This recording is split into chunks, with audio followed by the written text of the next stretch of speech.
Sir, ಈ ಒಂದು hepatitis ಕಾಯಿಲೆಯಿಂದ ತಪ್ಪಿಸಿಕೊಳ್ಳೋದಕ್ಕೋಸ್ಕರ ಜನರು ಯಾವ ರೀತಿಯಾಗಿ ಮುನ್ನೆಚ್ಚರಿಕೆಯನ್ನು ತೆಗೆದುಕೊಳ್ಬೇಕು ಅಂತ ಹೇಳ್ತೀವಿ ಸರ್? ಅದೇ ಹೆಪಟೈಟಿಸ್ ಬಿ ಮತ್ತು ಸಿ ಬ್ಲಡ್ ಬಾರ್ನ್ ಅಂದ್ರೆ ರಕ್ತದ ಥ್ರೂ ಸ್ಪ್ರೆಡ್ ಆಗ್ತವೆ. ಸೊ ಇವು ಮೋರ್ ಕಾಮನ್. ಈಗ ಯಾವುದಾದ್ರೂ patient I V drug abuser ಇದ್ರೆ, ಇಲ್ಲ ಸೆಕ್ಸ್ ವರ್ಕರ್ಸ್ ಆಯಿತು, ಸೊ ಕಾಂಡೋಮ್ ಯೂಸ್ ಮಾಡ್ಕೊಳ್ಳೋದು, ಇಲ್ಲ ಹೆಪಟೈಟಿಸ್ ಬಿಗೆ ವ್ಯಾಕ್ಸಿನ್ ಹಾಕ್ಬೋದು. ಸೊ ನಿಮ್ಮ family members mother to child ಬರ್ಬೋದು. ಆ ಟೈಮಲ್ಲೆಲ್ಲ ವ್ಯಾಕ್ಸಿನ್ ಹಾಕಿದರೆ ಹೆಪಟೈಟಿಸ್ ಬಿ ಎಲ್ಲ ಸ್ಪ್ರೆಡ್ ಆಗೋದೇ ಇರ್ಬೋದು. ಮತ್ತು ಎ ಆ್ಯಂಡ್ ಡಿಗೆ ಅಗೇನ್ ದೇ ಆರ್ ವಾಟರ್ ಮತ್ತು food Born diseases. So eating healthy diet.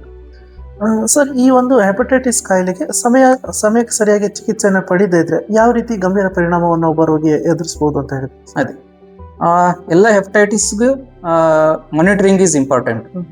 Regular checkups ಮಾಡ್ತಾ ಇರಬೇಕು. ಅದೇ ಹೆಪಟೈಟಿಸ್ ಕರೆಕ್ಟಾಗಿ ಟ್ರೀಟ್ಮೆಂಟ್ ಆಗಲಿಲ್ಲ ಅಂತಂದರೆ ಪೇಷಂಟ್ಸ್ಗೆ ಏನಾಗುತ್ತೆ, ಅದೇ ಸೇಮ್ ಹೊಟ್ಟೆಯಲ್ಲಿ ನೀರು ತುಂಬ್ಕೊಳ್ಳೋದು, ಕೋಮಾಕ್ ಹೋಗೋದು, ರಕ್ತ ವಾಂತಿ ಶುರು ಆಗ್ಬೋದು, ಮತ್ತು liver failure, acute liver failure ಎಲ್ಲ ಆಗಿ ಜೀವಕ್ಕೆ ಅಪಾಯ.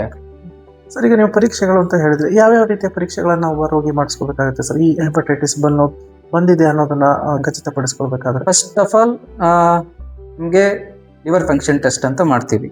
ಅದರಲ್ಲಿ ಜಾಂಡಿಸ್ ಎಷ್ಟಿದೆ, ಅದರ ಜೊತೆ ಲಿವರ್ ಎಂಜೈಮ್ಸ್ ಎಷ್ಟು ಎಲಿವೇಟೆಡ್ ಆಗಿದೆ ನೋಡ್ಕೊಂಡ್ಬಿಟ್ಟು, ಇನ್ ಕೇಸ್ ಆಫ್ ಇದು ಅಕ್ಯೂಟ್ ಹೆಪಟೈಟಿಸ್ ಥರ ಇತ್ತಂದರೆ ಫಸ್ಟ್ ಹೆಪಟೈಟಿಸ್ ಎ ಮತ್ತು ಇಗೆ ಬ್ಲಡ್ ಟೆಸ್ಟೇ ಮಾಡ್ತೀವಿ ಅಗೇನ್.